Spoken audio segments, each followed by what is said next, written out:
Amen. Para ipakita na ang tibay, tapang at lakas ng loob na nasa iyo ay mula kay Lord. At umasa ka, gagabayan ka niya. Kaya ang tanong po na, bakit ako ba? Ay hindi tanong ng kahinaan, kundi paalala ng Diyos na ikaw ang pinili niya para sa laban na ikaw lang ang may kayang lampasan. Your scars are not marks of shame. They are proof of God's craftsmanship. At sa huli, kapag tinignan mo po ang lahat ng pinasan mo, mapapagtanto mo, siguro ako'y nakaranas nito kasi kaya ko. Ipinapaalala sa akin ni God na kaya ko ang lahat dahil kasama ko siya. Dahil kasama ko ang Diyos. Amen. At para lang po dun sa isa pong tanong na, Lord, bakit hindi na lang ako? Di ba po parang kabaligtaran po siya? Ba't di na lang ako? Ba't hindi ako yung napili? Ba't hindi ako yung nanalo? Bakit hindi ko ako yung pinagpapala? Samantalang ako yung nagdarasal. Ako yung nagsisikap. Ako yung nagiging mabuti. Nag-effort naman ako. Ginawa ko po naman yung best ko. Bakit hindi na lang ako? Bakit sila pa? Ang iba na halos di naniniwala sa'yo. Ang tila laging nananalo sa buhay. Habang palagi na lang nasa almost zone. Palaging nakalagay sa waiting list. Di naman po like naiinggit po tayo. Parang, Lord, deserve ko rin naman po yun, di ba? Pero sa gitna po ng panghinaya, pagod, may sagot po ang Diyos. Hindi dahil hindi ikaw ay hindi ka mahalaga.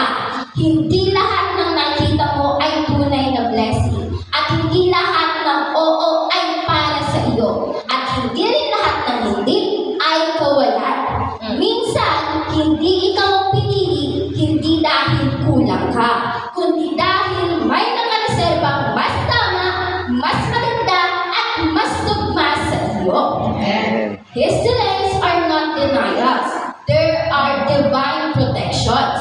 When we say not now, it is because He is calling something stronger, better, and lasting for you. Amen. Kaya ang tanong po na, bakit hindi na lang ako, ay hindi po sigaw ng kawalan, kundi paalala na ang timing ng Diyos ay laging tama.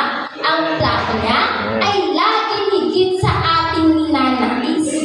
You are not being overlooked. You are being upgraded. You are not behind. You are being prepared for the perfect moment. Sa huli, mauunawaan mo, hindi ikaw ngayon, hindi dahil kulang ka, o hindi dahil hindi ka karapat-dapat, kundi dahil may mas magandang plano ang Diyos para sa iyo. Sa plano na mas malaki kaysa kaya intindihin ng puso mo. Mas maayos kaysa sa inaakala mo tama at mas sakto kaysa sa anumang gusto mo sa maling oras. Hindi ka pinili ngayon, hindi para pigilan ka, kundi para ihanda ka, palakasin ka at i-level up ka sa taong kailangan mong maging. At kapag dumating na ang tamang panahon, mauunawaan mo lahat ng paghihintay, lahat ng sakripisyo, at lahat ng pasakin ay bahagi ng Diyos at bahagi ng plano ng Diyos para sa iyo. So it's all about stop comparing your chapter to someone else's highlight. Hindi kayo pareho ng proseso, hindi kayo pareho ng battle, at hindi kayo pareho na God does not rush and God does not forget. Kung ikaw ngayon ang dumadaan sa sakit, hindi ka pinaparusahan, hinuhubog ka. Kung ikaw ngayon ay hindi pa napipili, hindi ka kinakalimutan, pinoprotektahan ka. Kaya imbis na itanong mo, bakit ba ako? Sabihin mo, Lord, teach me. Turuan mo ako. Imbis na itanong mo, bakit hindi na lang ako? Sabihin mo, Lord, I trust your timing. Do not compare your journey, complete your journey. Amen. Dahil ang Diyos, hindi nagmumula, hindi nagmamadali, at lalong-lalong hindi nagkakamali. At sa oras na tama, ipapakita niya kung bakit kailangan mo muna magtanong bago mo makita ang sagot.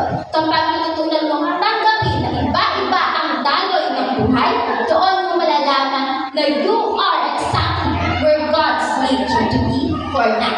Amen. So, ayun po. Pakiunawaan po natin. Amen. Ayun po, muli po tayong panalangin.